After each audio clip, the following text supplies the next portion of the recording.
So imagine you buy a blender, right? You put it on the kitchen counter, and it just sits there. It's this completely neutral object, just, waiting for you to decide when to use it. Yeah, it's not like it vibrates at 2 in the morning to remind you that your neighbor just made like a really fantastic smoothie.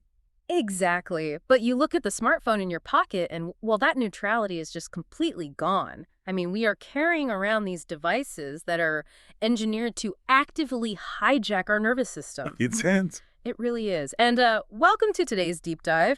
We are stacking up Cal Newport's book, Digital Minimalism, alongside some behavioral psychology research and tech industry interviews. Right. And our mission here isn't just to like give you a basic summary.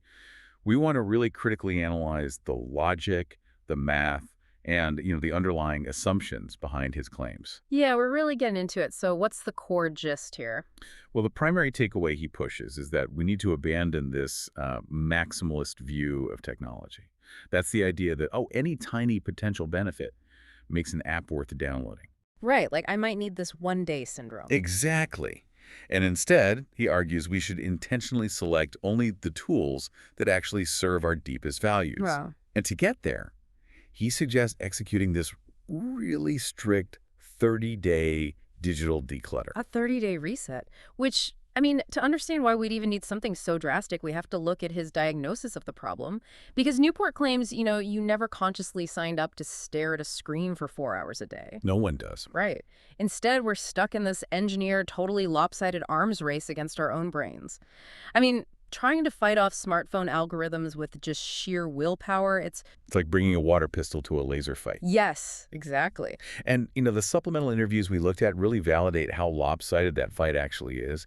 They highlight these admissions from tech insiders like Sean Parker, Facebook's first president. Oh, yeah, that part was wild. Yeah, he explicitly stated that these platforms were designed to exploit human psychological vulnerabilities. They rely heavily on what's called intermittent positive reinforcement.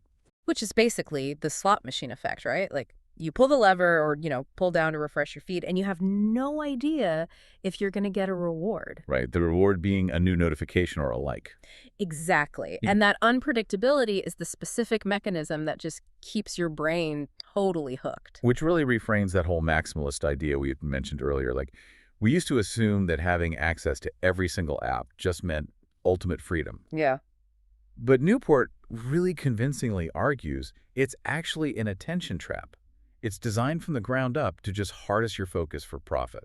So, okay, since our attention is literally being harvested, let's look at the actual cost. Because he runs some math on what he calls costly clutter. Oh, the math on this is staggering. It really is. He notes the average Facebook user spends about 350 minutes a week just scrolling.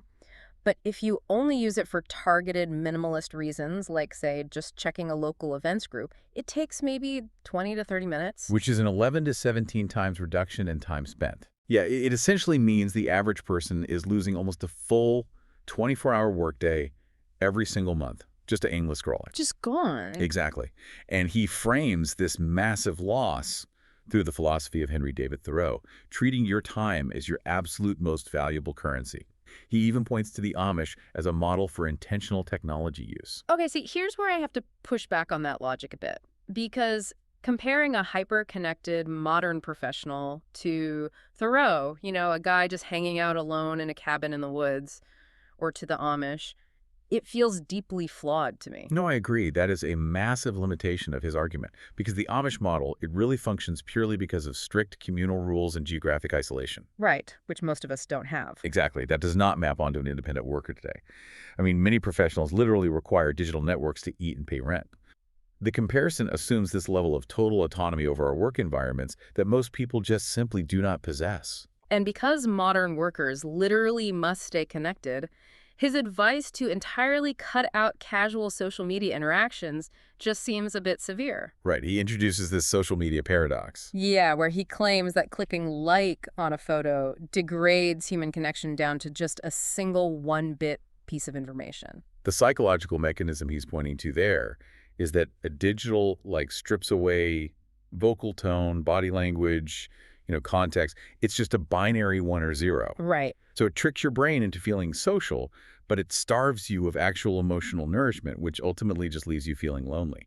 And look, I understand the mechanics of that, I do, but isn't a one bit, like, still better than losing touch completely? I mean, the book seems to assume that a digital connection inherently replaces a real-world relationship. Yeah, rather than supplementing it. Exactly. For a lot of people, it's just a supplement. And that is a major logical gap. The sources show this slightly speculative bias, elevating analog hobbies like uh, woodworking, for instance, as this high-quality leisure, while he largely dismisses the valid utility of digital interactions. Right. Because for many people, a like is just an efficient way to maintain a weak tie that might otherwise just vanish completely. So, synthesizing all these perspectives, I'd say the 30-day declutter and that core message of intentionality are incredibly practical for taking back your time. I mean, the math clearly proves that. Absolutely. However, the complete dismissal of casual digital connection, it borders on an exaggerated, almost 19th century ideal. Yeah, you can definitely develop a healthy relationship with your phone without having to retreat to the woods. Which brings us to a final thought to leave you with today. Think about this. In a world where constant availability is practically demanded by employers, is the ability to practice true digital minimalism actually the ultimate modern status symbol? Oh, that's interesting. Right. If you can afford to turn off your notifications and completely disconnect, you might just possess a luxury most workers simply cannot afford.